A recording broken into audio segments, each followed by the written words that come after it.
He has fought some of the biggest names in boxing, but he has fallen short of winning a world title thus far. And Steve, here tonight, looking to be in the best shape of his career, he truly believes he has what it takes to reach a world title someday. And absolutely, I think he can reach a world title. In fact, I managed 2 fighters that fought him, Mike Ibuchi and Obed Sullivan. And I can tell you firsthand, David Tua's left hook has as much power as any heavyweight in the division. The question has been recent past, can he get back that old magic? I think getting down in weight, he has a chance to do that. And Steve, his opponent, 28-year-old Cerrone Fox from nearby Benton Harbor, Michigan. He started boxing at an early age to stay out of trouble, and he did have an extensive amateur career, a 2-time Golden Glove champion, turned pro in 2002.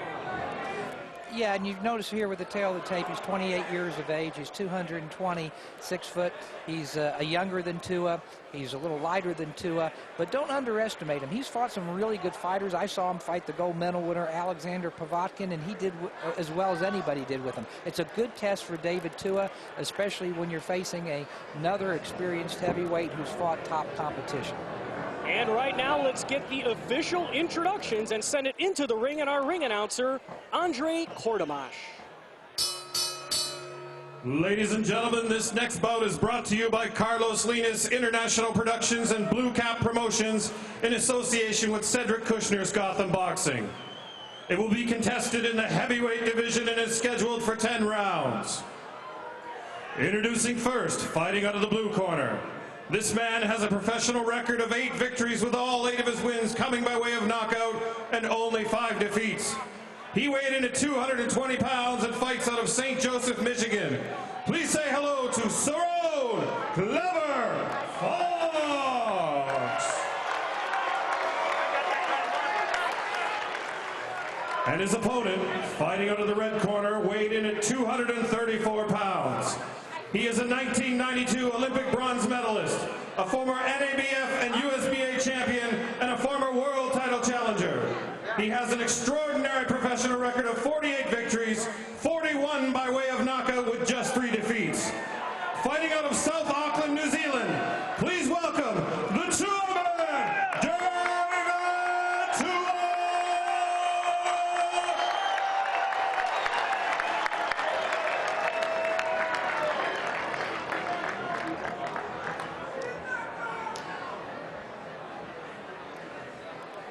Center of the ring. Okay, both your trunks are right where they're supposed to be, right on the table, okay? Anything below is going to be considered a low blow. We already went over the rules. Touch them up, come out at the bell, may the best man win. We are set now for 10 rounds in the heavyweight division, the big boys of boxing. David Tua in the black trunks, Cerrone Fox in the black white trim. Here's the bell. Round number 1. And Fox is known as a big puncher. He has a he just got hit with a big punch. Double left hook by Tua has him in a little bit of trouble. And there's that devastating left hook we've seen time and time again from Tua. And that one landed right on the head. And Cerrone Fox has power himself. He upset a prospect by the 9 named John Poor just 2 fights ago. A 17-1 fighter. He knocked him out in the first round. He certainly took some big left hooks there, and he is, to his credit, hanging in there. A lot of lesser fighters would have been knocked out.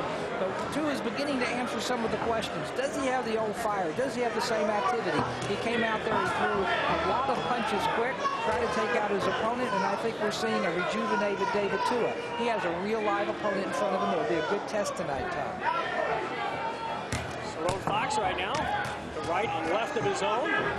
And those punches by Fox do have a lot of power. Fox is known as a power puncher. When he wins by knockout.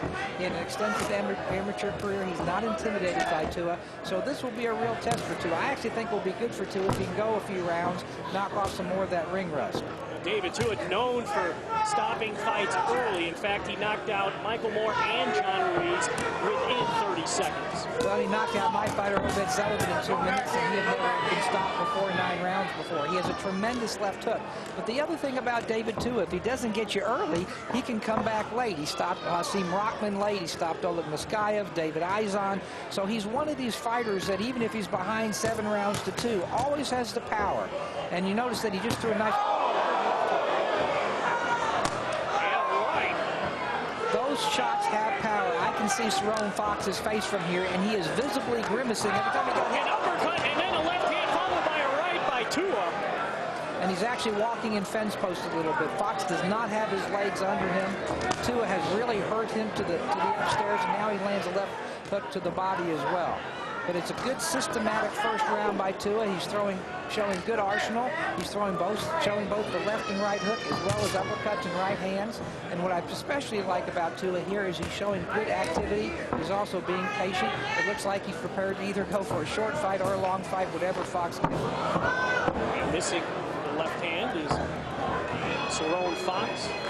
And give Fox credit. I mean, he's taken some very tough blows and has just stayed in there. I mean, that right hook that just landed there, you can tell really hurt him. Not too many guys would still be standing in there as we come now to about 15 seconds remaining in this round. I don't know if you can see it, but the right of Cerrone Fox's face is already swelling up. Shows you the power of those punches. And we come now to the end of round number 1, scheduled for 10. Bell.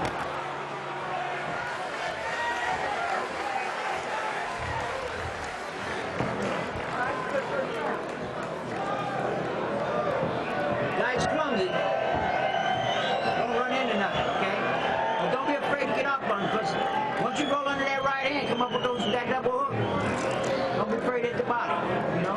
You can run with that combination like about whatever you want. There's one thing, when he throws that clumsy punch, he leaves himself wide open. Well, there's that left hook. It's probably the best left hook in the division. Lands flush on the jaw. But to Tua's credit, he comes back with also a right. So he's staying active. He's not just one punching. And he tried to set it up with the jab.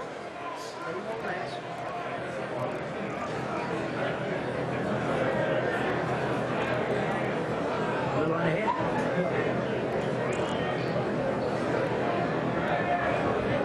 Add the mouthpiece. All right, keep him out in front of him. Round number 2. This one's scheduled for 10. David Tua in the black, Cerrone Fox with the black and white trim. And Steve, we've had a taste of David Tua in round number 1. What do you think so far?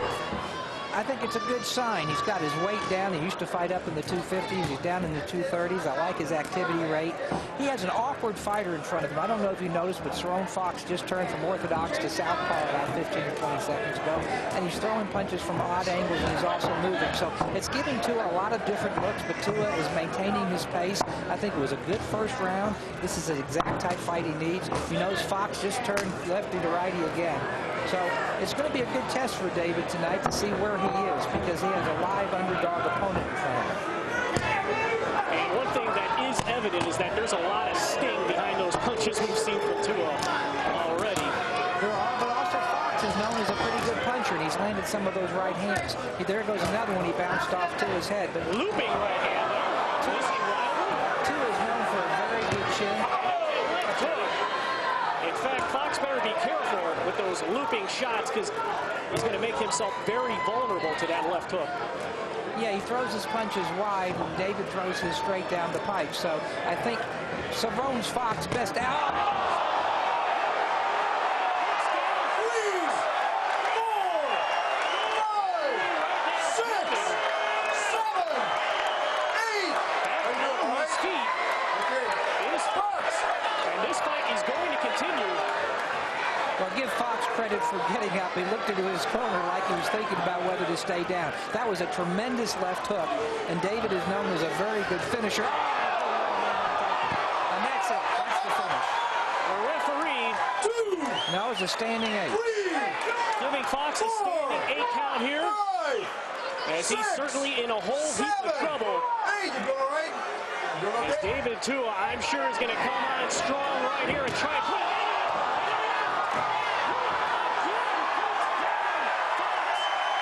And this fight is in fact over. What an impressive performance by David Tua. Tremendous Certainly performance. answering a lot of questions here tonight. Yeah, he answered a lot of questions. He was active. He threw a lot of punches. I'd be interested to hear what he has to say in the ring. But that looked like the old David Tua. He's put the heavyweight division on notice. He's back, and they better look out for that left hook. Cerrone Fox is back on his feet. He looks to be okay. But David Tua taking one step closer to getting back where he wants to be in the heavyweight division. And let's take a look at that first knockdown. As you see Tua coming in, right to the body, and there's that left hook that put him down. There you see David Tua hugging some family. Very nice man. Had a chance to speak with him yesterday. Very grateful for the opportunities he's had.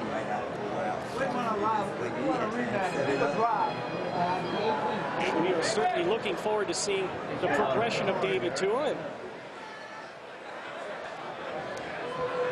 seeing where his career goes from here. As Cerrone Fox continues to struggle, trying to get his career back on track. And here's that devastating left hand, followed by a right and then an uppercut. And that was all she wrote. The fight was over right there. The referee had seen enough, and I'm sure Cerrone Fox had seen enough as well. Let's get the official time of the stoppage and send it into the ring, and our ring announcer, Andre Cordemarch. Ladies and gentlemen, the end comes at 1 minute and 41 seconds of the second round. Your winner by technical knockout, the Tua Man, David Tua! And congratulations to David Tua Man Tua, now upping his record to 48 wins. Just 3 defeats, 1 draw, now with 41 devastating knockouts. David Tua, tremendous performance, David. Did you just put the heavyweight division on notice that you're back? Moving on the tour, I'm more of a il North Tapway, but yeah, man, Malusa more, North Tapway. Tia Modio, Denakoto Katoa. Well, you know, it's been a very grueling two weeks, especially straight after a good performance with Montana. And I don't know, maybe the heavyweight division will sit up and take notice, I guess. But I'm happy with this performance, but I'm not satisfied. And I know my man Cedric will work very, very hard to get me back in the ring again. And if anything else, this is where it's at. And I need to stay active. And you know, the brother here has obviously given me the opportunity to be on the show here. And you know, Carlos has done a great job. It's a great card to be on. So yeah. Well, one thing I noticed, it looked like your activity level was up in this fight. Is that a function of the weight coming down? Because you were throwing punches and combinations. I noticed both left and right hooks and right hands and uppercuts, a really good arsenal of punches. I believe timing is everything, and the time is now. Everything happens for a reason. The time that I've spent away from the sport that I love allows me to have a great rest and allows me to, you know, get back on board with Cedric, and it's certainly to get back on board with Lee Parodi, and obviously not only a good coach, a good trainer, but a great teacher in Roger Bloodworth. I mean, the stuff that we're doing now, you know, gives me a lot of satisfaction, but they're nothing fancy. Basics, fundamental. I know I've got a decent left hook, but if you don't have the basics, which means if I don't have a good jab that would allow me to get that left hook off, it means nothing. So it is what it is. I'm happy.